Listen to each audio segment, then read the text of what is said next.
I never thought I'd be posting here, but I need to get this off my chest and maybe get some advice. This is a long story, so bear with me. I'm Derek, 34M, and I've been married to Sophia, 32F, for 8 years. We met in our mid-20s at a local community center where I was volunteering. I was teaching art to underprivileged kids, and she was there for a networking event. It was one of those instant connections. One minute we were talking about the importance of community service, and the next, we were planning our first date. Growing up, I always had a passion for art. My parents weren't wealthy, but they always encouraged my creativity. My dad worked as a carpenter, and my mom was an elementary school teacher. They taught me the value of hard work and finding joy in helping others. I remember spending countless hours in our small backyard, painting landscapes on any surface I could find, old pieces of wood, cardboard boxes, even the fence, much to my dad's initial dismay, though he later said it brightened up the yard. After high school, I got a scholarship to study art at a local college. It was there that I discovered art therapy. I was fascinated by the idea of using art to help people heal and express themselves. I volunteered at a nearby children's hospital, doing art projects with kids undergoing treatments.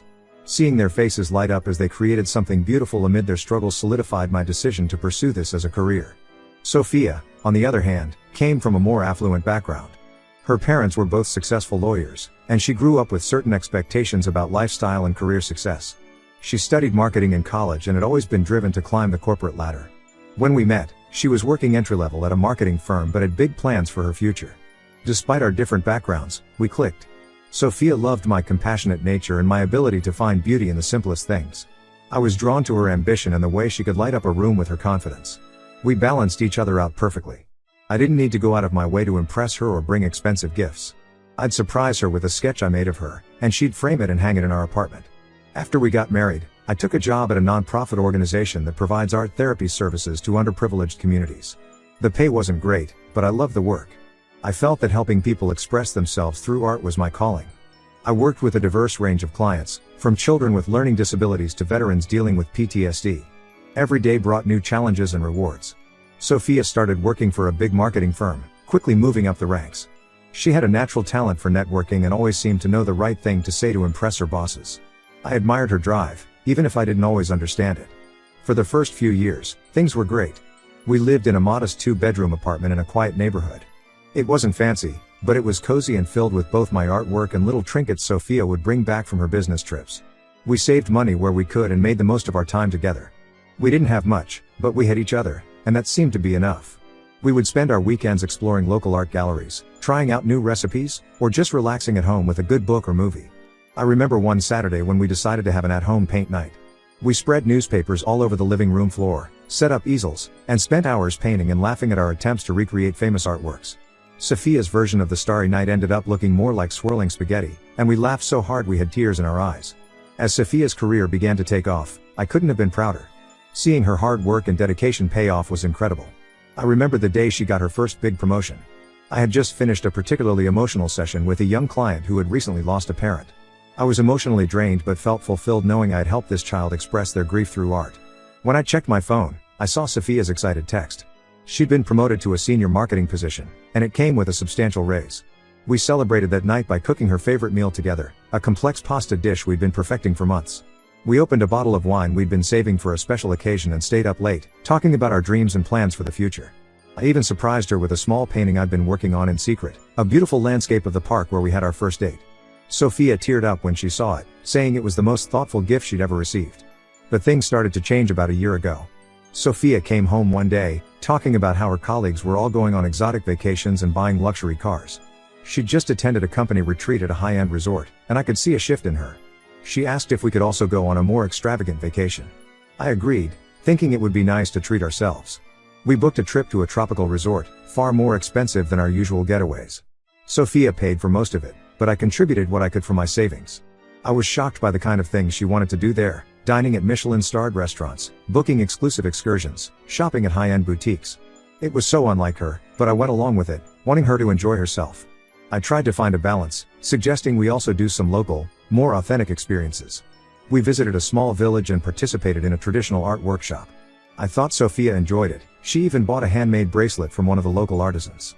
But later, I overheard her on the phone with a colleague, laughing about the quaint experience and how she couldn't wait to get back to the resort spa. When we got back, Sophia seemed happier than ever, but it didn't last long. She started talking about moving to a bigger apartment in a trendier neighborhood. She began buying expensive clothes and accessories, saying she needed to look the part for her job. I supported her as much as I could, but I couldn't help feeling a growing disconnect. Our simple dates became a thing of the past. Sophia no longer wanted to explore local art galleries or try out new recipes at home. Instead, she was always pushing for fancy restaurants and exclusive events. We stopped having our quiet nights in, as she was always working late or networking with her new high-powered friends. One day, I suggested we have a picnic in the park, just like we used to. I had spent the morning preparing a basket with all her favorites: crusty bread, artisanal cheeses, fresh fruit, and a bottle of wine. I even packed a sketch pad and some pencils, thinking we could spend the afternoon drawing together like we used to. Sophia laughed and said she'd outgrown such childish activities. She wanted to go to a new upscale restaurant instead. I tried to explain that I missed our simple times together, but she brushed it off, saying I needed to grow up and start thinking about our future. As time went on, Sophia's dissatisfaction with our life grew. She started making comments about my job, suggesting I should look for something more prestigious and better paying. She'd compare me to her colleagues' husbands, who were all high-earning professionals. Once, she even suggested I go back to school to become a real doctor instead of an art therapist. I tried to explain that my job was fulfilling and that I was making a real difference in people's lives, but she couldn't seem to understand. She'd say things like, "That's great, Derek, but we can't pay our bills with good intentions." It hurt to hear her dismiss my passion like that. I reminded her of the progress my clients were making, of the breakthroughs we'd achieved through art. I told her about a teenage client who had started speaking again after months of silence, all because of our art therapy sessions.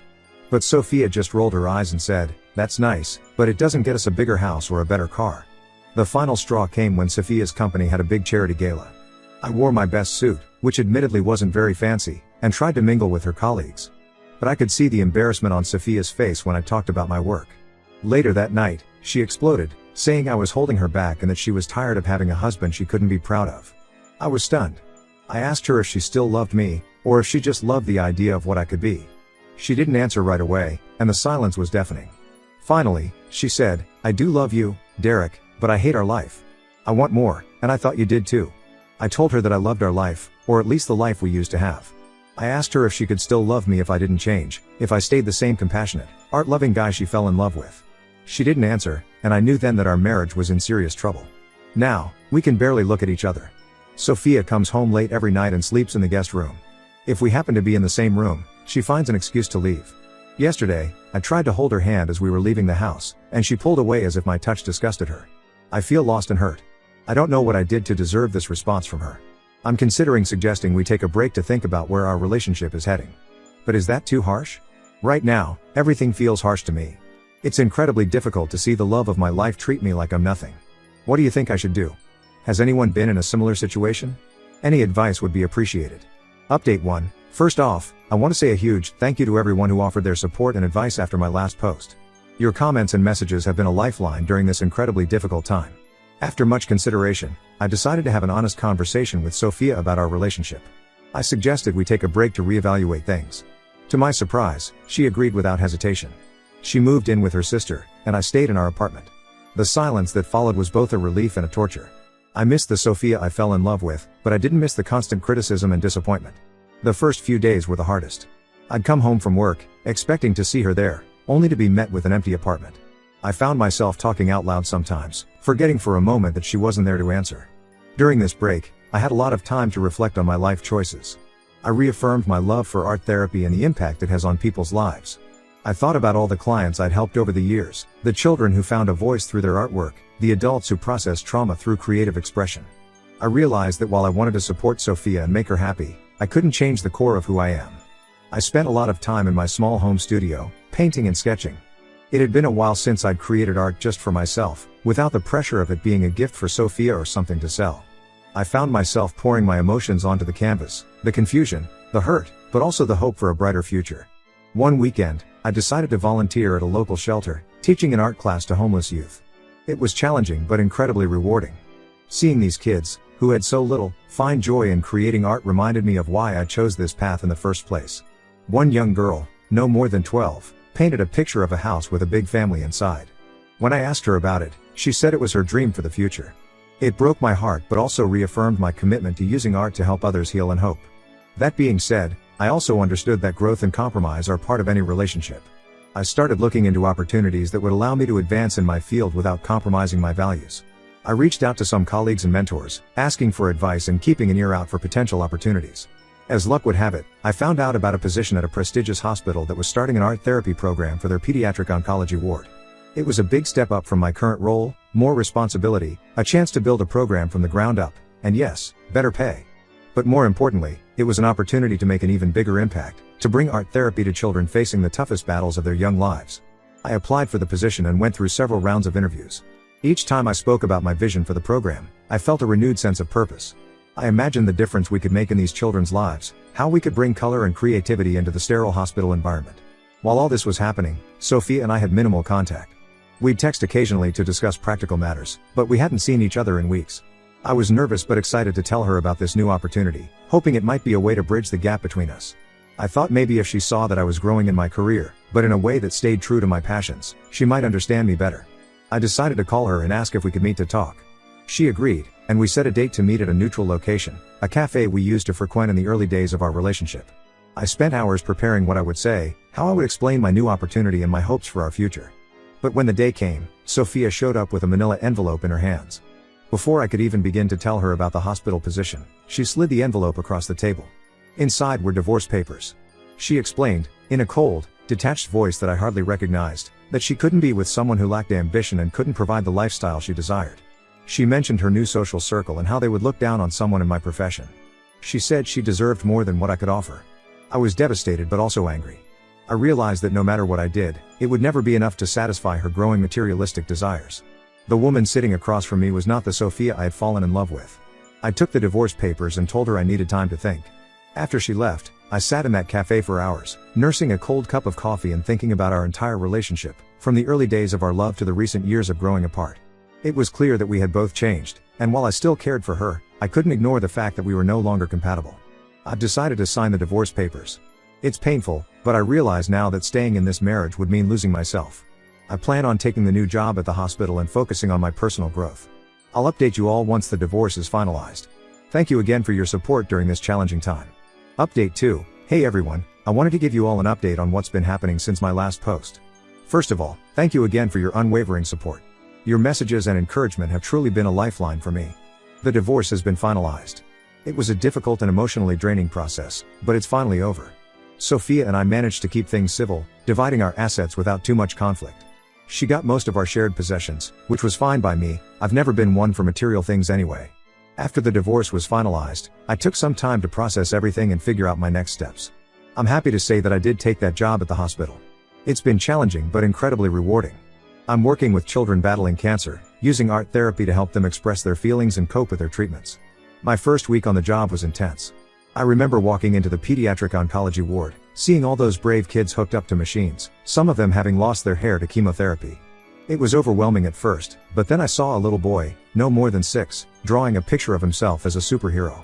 When I asked him about it, he said, "This is me, beating the bad guys in my body." That moment reminded me why I do this work. We've been making progress with the program. I've introduced various art projects tailored to different age groups and treatment stages. One of my favorites is the Journey Jars, where kids fill clear jars with layers of colored sand, each color representing a stage of their treatment journey. It's a visual way for them to see how far they've come and to look forward to filling the jar to the top when they finish treatment. On a more personal note, I've made some changes in my life. I moved to a small, cozy apartment closer to the hospital. It's filled with my artwork and plants. It feels more like me than our old place ever did. I've set up a small studio space in the spare room, where I can work on my personal art projects when I'm not at the hospital. I've also rekindled my love for painting and have even sold a few pieces at local art fairs. Last month, I participated in a charity auction where one of my paintings, a colorful, abstract piece inspired by my work with the kids at the hospital, sold for a surprising amount. All proceeds went to the pediatric oncology ward, which felt amazing. I've been spending more time with friends and family who have been incredibly supportive throughout this whole ordeal. My sister, Emily, 30F, has been especially amazing. She's been checking in on me regularly and even set me up with a gym membership, insisting that exercise would be good for my mental health. She was right, those endorphins really do help. As for Sophia, we no longer have any contact. The last time I saw her was when she came to collect the last of her things from our old apartment. She seemed different, colder, somehow. She barely looked at me as she packed up her belongings, and the few words we exchanged were purely practical. As she was leaving, she paused at the door and looked back at me for a moment. I thought I saw a flicker of something, regret, maybe, in her eyes, but then it was gone, and so was she. I heard through mutual friends that she's dating one of her colleagues now, someone who apparently fits better into her new lifestyle. They said she's been promoted again and is now driving a luxury car and living in a high-rise apartment downtown. I wish her well, but I can't say I miss the person she became. I won't lie and say it's been easy. There are still days when I miss the Sophia I fell in love with, the one who used to appreciate the simple joys in life. Sometimes I'll catch myself thinking about calling her to share a funny story or a success at work, only to remember that's not our reality anymore. But those days are becoming fewer and farther between. I'm learning to appreciate my own company and the freedom to live life on my own terms. For now, I'm focusing on healing and moving forward. I'm not ready to date yet, but I'm open to the possibility in the future. Right now, my priority is my work, my art, and rediscovering who I'm outside of my marriage. Thank you all again for your support. Your kind words and advice have meant more than you know. I'll update you all again if there are any significant changes. Update 3, hello again, everyone. It's been a while since my last update, and I wanted to share some developments in my life. First off, work at the hospital has been going incredibly well. I've been able to establish a comprehensive art therapy program for the pediatric oncology ward, and the results have been amazing. We've expanded from individual sessions to group workshops, and even started a weekly art cart that goes room to room for kids who are too sick to come to the art room. One of our recent projects was creating a large mural in the ward's playroom. We had kids, parents, and even some of the medical staff contribute to it. It's a bright, colorful scene of a fantastical forest, filled with magical creatures and hidden details. The kids love pointing out which parts they painted, and I've noticed it often serves as a conversation starter for children who are just meeting each other. Seeing these brave kids find joy and expression through art, even in their toughest moments, has been the most rewarding experience of my career. Last week, one of our long-term patients, a 12-year-old girl named Lily, finished her last round of chemo. As part of her celebration, she asked if she could paint a picture in the art room. She created this beautiful image of a phoenix rising from ashes. When I asked her about it, she said, "That's me, Mr. Derek. I'm going to rise up stronger than ever." I'll admit, I had to step out of the room for a moment to compose myself after that. On a personal note, I've been doing a lot better. The pain of the divorce has subsided, and I've found a new sense of peace and purpose. I've thrown myself into my artwork, experimenting with new techniques and subjects. I've been working on a series inspired by my experiences at the hospital, not the sadness or illness, but the strength, hope, and resilience I see every day. I'm excited to share that I've been offered a spot in a local art gallery. It's a small exhibition, but it's a start, and I'm thrilled to have my work recognized. The exhibition is themed around healing through art, and I'll be showing some of my personal pieces as well as a collaborative piece I worked on with some of the kids from the hospital. I've also made some new friends through a local community art program where I volunteer on weekends. We meet up to paint outdoors, sketch at cafes, or visit museums together. It's been great to connect with people who share my passion for creativity and giving back to the community. As for Sophia, I haven't heard from her directly, but I did run into her sister at a coffee shop a few weeks ago. She told me that Sophia and her new boyfriend had moved to another city for a job opportunity. I was surprised to find that the news didn't affect me as much as I thought it would. I truly hope she's happy and has found what she was looking for. In an unexpected turn of events, I've started seeing someone. Her name is Claire, 33F, and she's a music therapist I met through work. We bonded over our shared passion for using arts and healing, and things progressed naturally from there. It's still very new, and we're taking things slow, but it's nice to connect with someone who understands the value of what I do and appreciates the simpler things in life. Last weekend, we went on a picnic in the park, something I haven't done in years, and it felt wonderful to share that simple joy with someone again. Looking back, I realized that the end of my marriage, while painful, was necessary for both Sophia and me to grow and find happiness. I'm no longer bitter about what happened. Instead, I'm grateful for the lessons I've learned and the strength I've found in myself. To anyone out there going through a similar situation, hang in there. It does get better. Focus on what truly matters to you, surround yourself with supportive people, and don't be afraid to start over. Thank you all again for your support throughout this journey. Your kindness and encouragement have meant the world to me. I may not update again unless something significant happens, but know that I'm doing well and looking forward to what the future holds.